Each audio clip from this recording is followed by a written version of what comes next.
Hi, I'm Heather Hubbard. I went from being a lawyer and partner at one of the largest firms in America to becoming an online personality and successful entrepreneur. I know what it takes to rise to the top. I also know all too well the toll it can take on your health and personal life. So how do you shine bright without burning out? How do you chase joy while achieving success? You're listening to the Hustle and Flow podcast. Welcome back to Hustle and Flow. I am your host, Heather Hubbard, and we are on episode 199. And today, I know we're so close to 200. Today, I have a special guest. She is a life and career coach. She is a speaker, and she is the host of it's spelled Satisfied AF, but we all know that means Satisfied as Fuck podcast. She teaches clients, audiences, and listeners how to create more satisfaction and more delight in their lives, in their careers, in their relationships without burning out, which you know I am all about. So I am super excited to welcome my friend, Kori Linn, to the podcast. Thank you so much for having me, Heather. It's such a delight to be here. So I don't know. I was actually trying to think earlier today, like how many life coaches I have actually had on the podcast.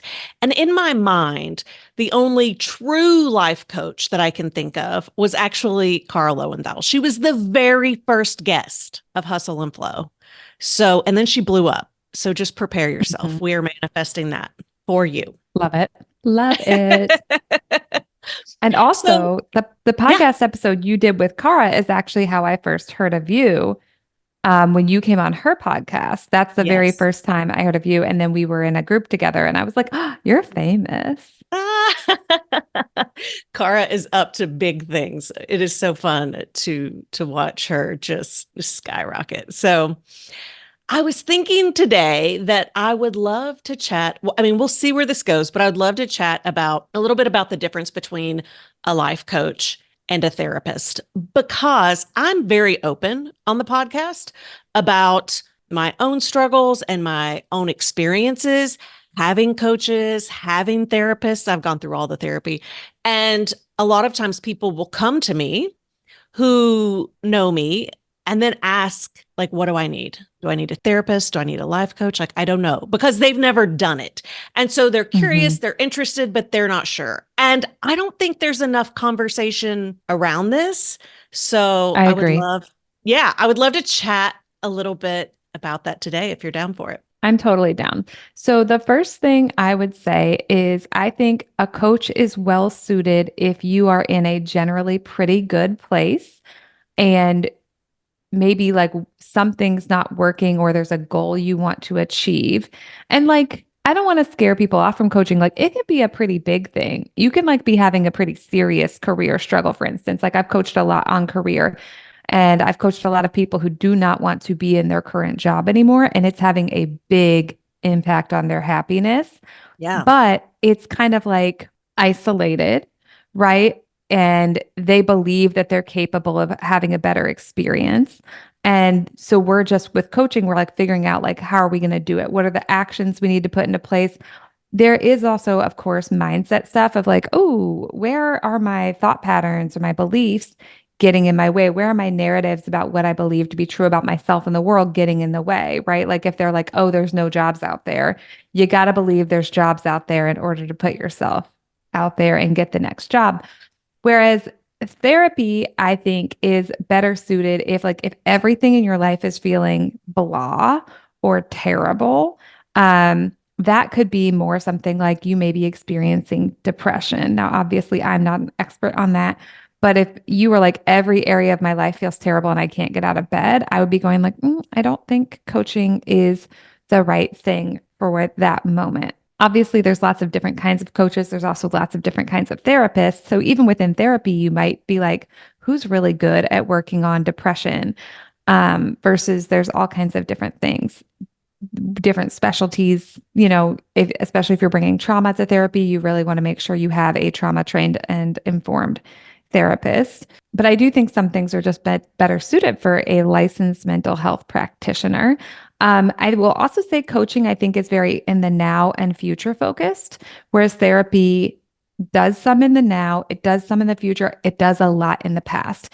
In coaching, we're really probably only going to talk about the past if it's an obstacle to where we're trying to go. So coaching tends to be very outcome oriented, usually something very specific. Although I do have a lot of clients who are like, now that we've tidied up my career, can you also help me find my life partner? Or can you also help me write this book I've been trying to write since I was 16 years old? But it tends to be like we're working on something specifically. And I think a lot of times therapy it's kind of like you're going all over the place. The therapist's like, tell me about your childhood.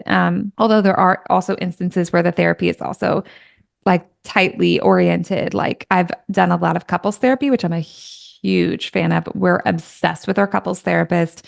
I'm in one of the happiest relationships I've ever seen in real life. And still once a quarter, my girlfriend and I are like, what if let's just see Jeanette and see like there's always something to tune up and always something that we were like not aware was actually creating drag on the relationship. But that again, that's like she's very oriented to like this is about the couple and making sure the couple functions well. For me, I have found therapy to be most helpful when I'm trying to process trauma. Mm. I feel as though when I have worked with coaches before, even those who are trauma informed have not always fully appreciated the trauma and how it was showing up. So I personally very much, I'm going to go to, and I'm going to go to it, like you said, I'm going to a trauma specialist when I'm working through trauma. I also have gone to a ton of marriage counseling. I absolutely credit our relationship today for all of the counseling we've gone through. And I very much think that that is helpful, like with a trained counselor.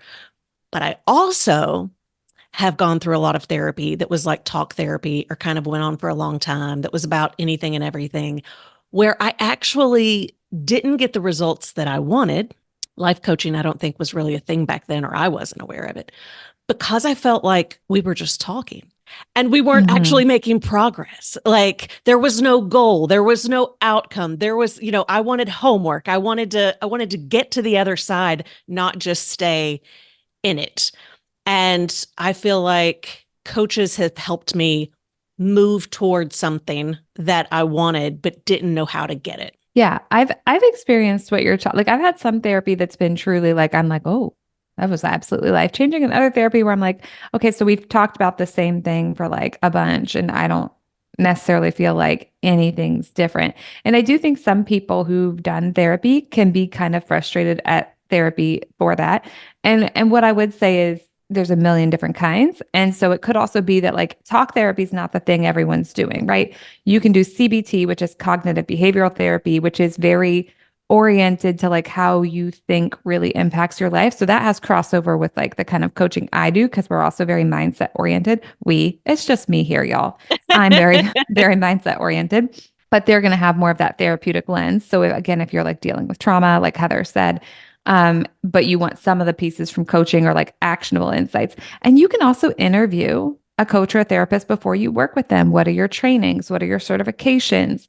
What's your style? How do you approach this? Like, are you outcome oriented or are you, like process oriented? Like, what is the orientation of the therapy? It's like anyone else you're getting to know. It's like interviewing for a job. You're interviewing them as much as they're interviewing you. It's like going on a first date. You're feeling them out as much as they're feeling you out.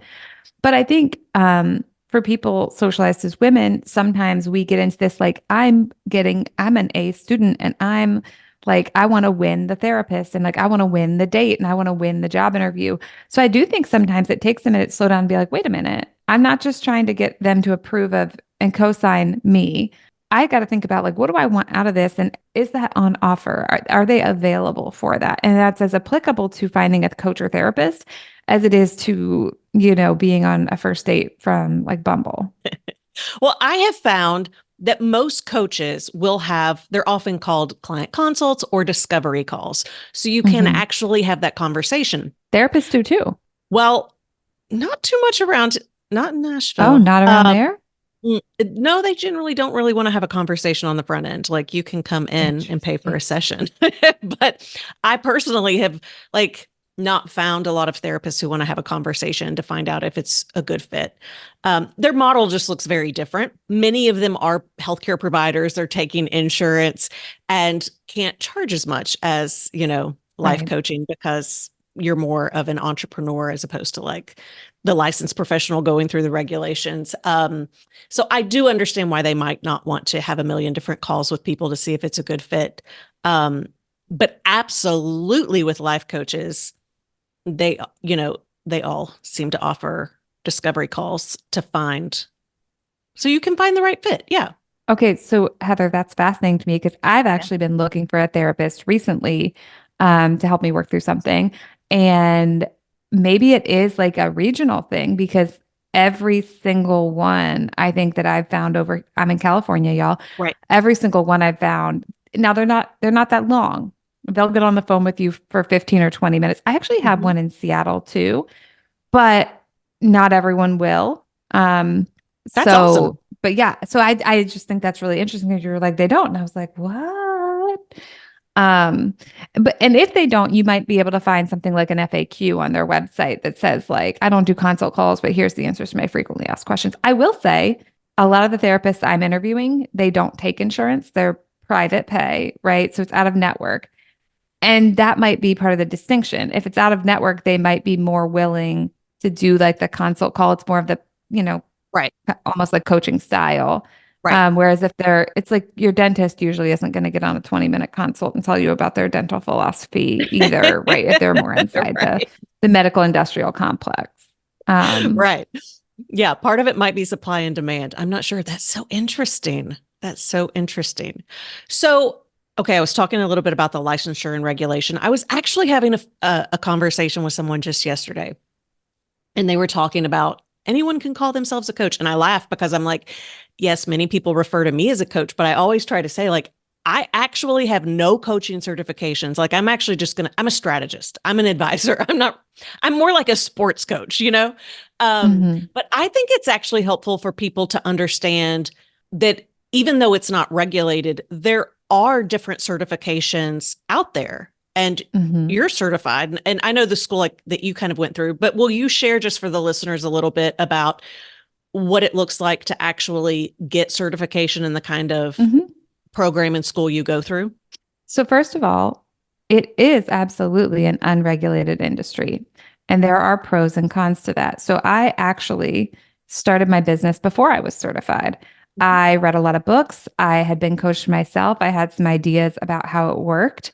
I also have a background in creative writing. And so, even aside from the coaching tools, I was like, oh, stories matter. The story you tell yourself about who you are, what you're capable of, what the world is like available for, that will absolutely control your life. Now, it's not the only thing that will control your life, right? Like privilege is real, marginalization is real.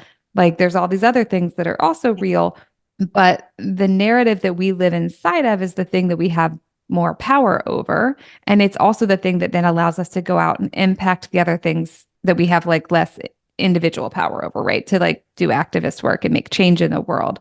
So I brought all of these together.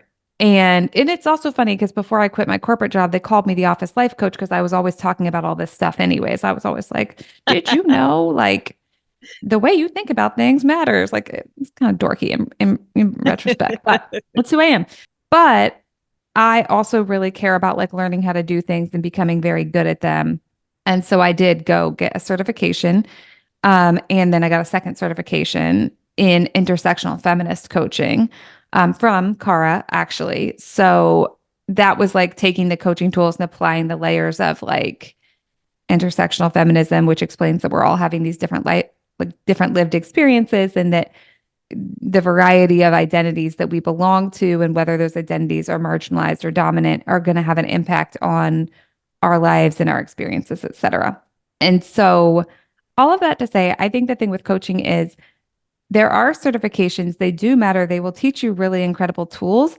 And also, because coaching is so much more about like, where are you and where do you want to go? There's also a lot of coaches out there who are just like, I was there, I went there, I've helped other people be there and go there. And so, like, you'll have all these different people from different backgrounds, but you'll have a lot of executives who coach. They don't necessarily have a coaching certification, they were an executive for 20 years. And so they're like if you've been a mechanic, you can probably teach someone else how to be a mechanic. I don't know if that's, uh, an industry that has licensure or not. I'm not sure. I've never given it a lot of thought, but you can learn skills in a variety of ways. Mhm. And I actually come from kind of more of an academic background. I was always like a school girly and like very into like getting the A's and like, that kind of stuff. So it was an interesting twist for me to be like, I'm going to start my business before I have like the stamp of approval from a big institution. But I decided I would probably do that. I kind of had this thing where I was like, I want to see if I can run a bit, like do a business and then use the business money to do it. And that's ultimately the way I did it. Honestly, I don't recommend doing it the way I did it. It's like one of those like this is what I did, and I do not think you should, because I quit my very nice, very cushy corporate day job with $15,000 in the bank. Like this will be enough to start a business. And while I did eventually make money, do what you want, you're an adult, but like I don't recommend doing what I did. But yeah, so I think like if you're thinking about hiring a coach, but you feel like weird about the fact that there's not like regulation and like licensure and that kind of stuff, first of all, that might actually be an indication that you would prefer to be served by a therapist. And there are a lot of therapists who also do coaching, right? So it's like they're a therapist and they're licensed in, let's say, New York, but they can serve people from other states, not technically as a therapist because they don't have a licensure for the other states, but so they'll be your coach. But then you're getting like a different kind of skill set. With coaching, I think a lot of it comes down to what have you done personally? What have you helped other people do already? What's your philosophy? Because like a lot of what coaching is helping people understand the multitude of paths that they could take to get to where they want to go. Sometimes it's also helping people understand if you go there, here are some things you might want to consider about what being there will be like, and then just removing obstacles. And so I do think having certifications can be really helpful. And I learned a lot in all of the certifications I've done. And a lot of the stuff that I work with people on isn't stuff I learned in a certification. It's stuff that I came up with to help myself get from point A to point B. Or it's like I read a fantasy novel 10 years ago where the main character did this. And I was like, that's a cool way of doing things. Like it's like my brain is like this like kind of insane junk drawer of ideas. And I just pull them out and offer them to people. And that might sound like it's not a service, but what that does is it helps people get unstuck from their like kind of more constrained way of being of it has to be like this. And that's why I think I'm so helpful for helping people do things that they think are like you can't jump industries at 45 years old. And I'm like, why not? I think we can. If we could do it, how would we do it? Like, let's get started. Who can we talk to? So I think I help people get off of like the little railroad tracks that life puts us on and says are real. I don't know 100% why for me, but like, I'm just like, I don't think I'm going to like co-sign that we're not allowed to change. Like, I'm just, let's just try it. So I think also with coaching, and frankly, with therapy, a lot of it's also just about the person fit, right? Is the person a good fit for you? Which is kind of infuriating, right? Because you're like, oh, I read all their testimonials. They sound great. But it's like, you also have to figure out if they're going to be great for you. Yes. Yes. We're all attracted to different people, and that's great, right? Because it means we have so many opportunities. I would love for you to share a little bit about, because one of the things that I love about you and what you were kind of talking about in your approach is that you are open, right? You are curious. You don't say, well, these are the rules and this is the way we have to do it. You're willing to say, no, let's like look at this from a totally different perspective. And I recall you sharing that it wasn't until later in life when you were like, wait, I actually don't know if I am heterosexual. I thought I was, but now I don't know that I am. And just being in a space where you're willing to look at that. I would be curious because I know we've talked a little bit before about how coaching can even help with things like that. Just like where you were conditioned to think one thing and then you start to think another. And then you're like, but wait, I'm at this age of like, can I even have that thought? So I'd love to hear kind of your approach on that. Yeah. So, okay, this is correct. I came out as queer in my 30s, and I think it was more of a surprise to me than a lot of other people. A lot of other people were like, No, that makes sense. And the funny thing is, even for me, when you look at my history, you're like, oh no, I for sure should have known. But when you live in a culture where there is a dominant narrative of like, this is who you are, like we live in a culture where everyone is assumed straight. Yep. And if you're not straight, you have to quote unquote come out of a closet and be like, I'm going to announce to you like my sexuality. And if you don't announce, everyone assumes you're straight. And there's also this concept called what's it called? Compulsory heteronormativity. Compet is what its short name is. I think it's Hmm. compulsory heteronormativity. And it basically says like we're going to treat you like you're straight and we're going to train you in the ways of straightness. And if you don't belong to those ways, basically dominant culture has a lot of narratives about what it means to not belong to those, and they're generally Mhm. not very flattering. So you can even look at like how a lot of Disney villains are like queer coded. It's like very interesting. And the Hays codes about like if you were portrayed as queer in media up until a certain time, like you kind of had to be portrayed as a villain. Hmm. It goes much further and broader than just like this is what my parents taught me or like this is what kids at school said. So basically, and then we also have this narrative for women, especially that like if you branch out from what you've been socially prescribed to do, then you're like too much. You're like, oh, she's just like an attention seeker, or like, oh, she's so over the top. And Yeah. I've been very like boisterous and talkative since I was a child. And so I was getting that messaging about myself. I mean, basically since I was 8 when my Yeah. custody transitioned and I went from being homeschooled to being publicly schooled, and immediately the social culture was coming down to be like, you talk too much.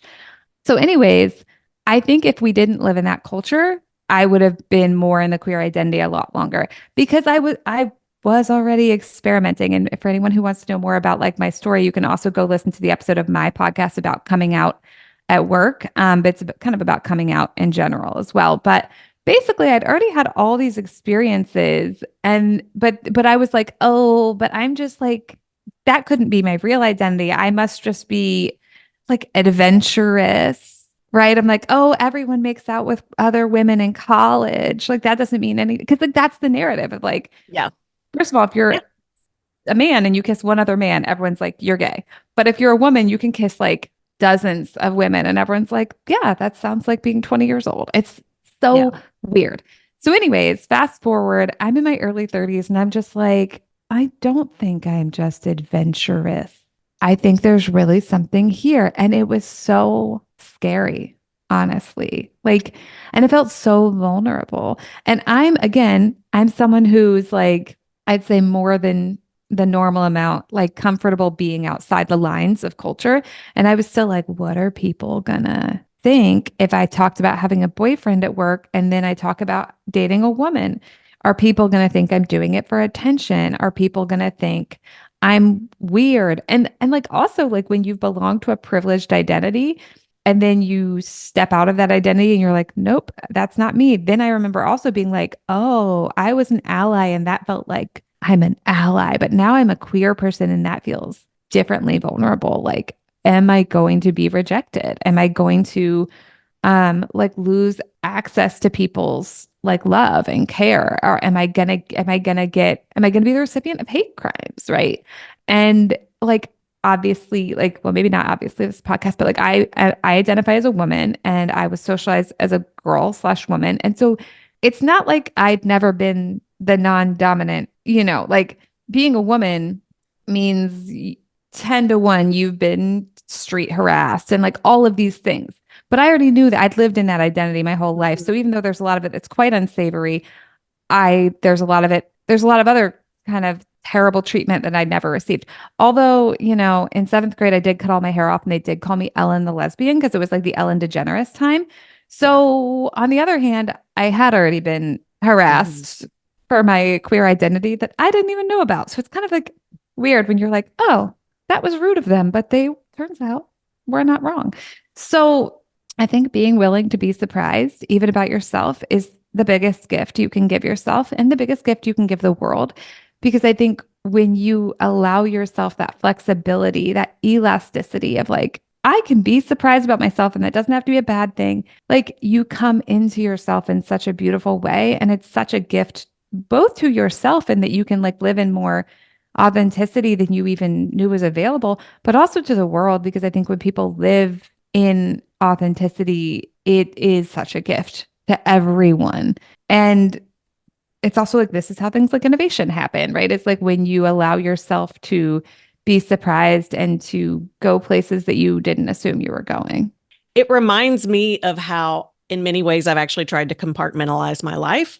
So Mm, I am like super ambitious and a business strategist in some areas. And then in other areas, I'm very spiritual and, mhm. very Zen. And then I also am very like, I love to entertain. I'm very creative. I do stand up comedy, and being able to actually integrate those has been really hard. And the reason it's been hard is because of expectations. And I'm someone who I genuinely don't ascribe to trying to people please or to fulfill their expectations. And yet it is so ingrained in our society and conditioning that it still shows up. And learning how to show up in a way that I think people can not accept, but perhaps understand. And maybe this is where like the business strategist in me comes out. It can be difficult. And so I think whether, right, we're talking about sexuality or changing careers at 40 years Mhm. old, even when Mhm. you've been a professional forever, doing the same thing, or leaving a spouse, starting new, moving to a new city, exploring, different things about yourself. I think most people just avoid it because they don't know how to work through it. And I do think that that's where coaching really can help. Yeah, I think no matter what it is that people want or are craving, if you don't have it, it's usually because there is an uncomfortable feeling slash uncomfortable action step in between you and the thing. And I think for a lot of people, they shut it down really fast. You might get like a little twinge of like, maybe I'd like to date women. And your brain's like, oh, fuck no. That's going to ruin. That's going to mean then I have to tell my parents. Right. And their brain just shuts it down. And I think then people wind up feeling restless and dissatisfied and like, just like life's not as delicious as it could be. And I think one thing that's kind of important to say is, and is often overlooked, is like that feeling of being alive. Usually, like it's kind of scary. Like it's the thing we want. We're like, I want to feel like I'm standing on a face cliff and the wind is like, like, you know, hitting me in the face and I'm like, I'm so alive. But it's also like being so alive often is like, as well. Because like because the invigoration of like stepping into your truth and being like, I'm queer and I'm going to date women. And that's like so exciting and so intense. It comes along with the fear of like, I'm burning down the old me. I'm burning down my old life. What if I try dating women and then like I don't like it and then I'm like, just kidding. But like, what if they say anything about that? Right. But it's like, I think so many people, they want that feeling of being invigorated. They want that feeling of being like wildly, deeply alive.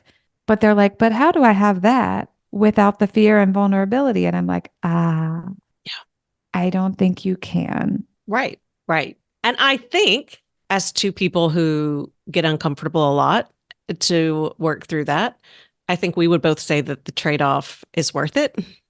Was it? Because here's the real truth is there is no life without discomfort. So you can have the discomfort of going after the invigorating thing, even though it's also super scary. Or you can have the discomfort of life being small and beige and boring. And you're like, you know, guess we're doing this, right? It's there is no life that is perfectly comfortable all the time. So I'm always like, listen, if we're going to feel negative feelings anyways, like either way, if we're going to feel uncomfortable, which kind of discomfort is most aligned with what you want to do? And it doesn't have to be a big, crazy life, frankly. Like for a lot of people, it's like, oh, they actually just want to like have a conversation with their significant other to like revise the chore agreement because like that was just going to like make their life feel a little bit better and being at home feel a little bit more enjoyable. And then they're actually going to feel like loving feelings towards their spouse when they look at them. So it doesn't have to be like you're selling all your things and moving to Portugal. It can be a really small, subtle shift too. But it's just like, are you willing to get uncomfortable to go to bat for you and the life you want to have? This has been such a wonderful conversation. One of the things that I think, so a lot of life coaches have a lot of group programs and other things like that. And so sometimes it's actually hard to find an amazing life coach that does one-on-one. And that is all you do because you love it and you're so good at it. So for those who are listening, who are like, actually, I think I could use a life coach, and Kori actually does seem like a great fit, how can they get in contact with you? How can they find out more? So you can go to KoriLinn.com. And actually, if you go to KoriLinn.com/learn more, it's like a link tree. So there's a bunch of links, and you can actually sign up if you're like, I just want a single coaching session with Kori to see like what actually happens in a coaching call. I have that there. If you want one of those consult calls that Heather was talking about, I do offer those. There's a link for that there. And if you're looking for like a longer engagement, which I do recommend if you kind of have like kind of a bigger issue to work on. I work with people usually in 3-month packages. So some people stay for 1 3-month package. Like I had a client do that. It was work burnout. We figured it out in 3 months. She graduated. I check in with her like once a year. She's doing great. And other people are like, cool, cool, cool. Now can you help me find my life partner, write my book, etc. So some people will stay for multiple packages with multiple things to work on. But I know for some people they want a little taster. So that's why I have that single session too. Yes. Well, I was going to say, for those of you listening, please know that taster is going to let you get an experience with Kori. But as someone who is committed to goals and strategy and has done all the things, you need time. You can't solve something in a session. You can get it started. So whether it's with Kori or someone else, you do need a package. Like you do need to commit and to show up and keep doing the work. If you're just doing one-off sessions, then especially if you're struggling with mindset or excuses or anything else that's going to sabotage you, you'll just stop going. So actually having those bookends is a really important part to the process. So I agree with that 100%. I know it's a privilege to be able to invest in coaching. And so I do try to offer a variety of things. Like the podcast is the free resource. And I do sometimes like hot seat coaching calls that are free or low cost. And I have a sliding scale for my one-on-one for everyone listening. So there are different price points at which you can purchase that 3-month package. But when you give yourself the gift of 3 months, it's time to really like get in there and find out like what is actually happening and how do we solve it and set you up to sustainably get what you want so that you can have the thing you're going after and also enjoy it. Because for so many people, even when they achieve their goals, they're like burnt out and tired and it's not working. So I want to set you up to have a really delicious experience of whatever it is you're trying to get. And that's what we do inside the 3-month package. Thank you so much, Kori. It has been such a wonderful conversation. Everyone check out Kori and stay tuned. We will be back with the 200th episode next Tuesday. Thanks, everyone. Thank you so much for joining me for this week's podcast. If you're watching on YouTube, give the episode a like and leave a comment below so we can keep the conversation going. Also, be sure to subscribe to the channel so you never miss a future episode or announcement. Listening on Apple, Spotify, or another podcast app, you can watch the video and join in the after show conversation by visiting hustleandflowpodcast.com.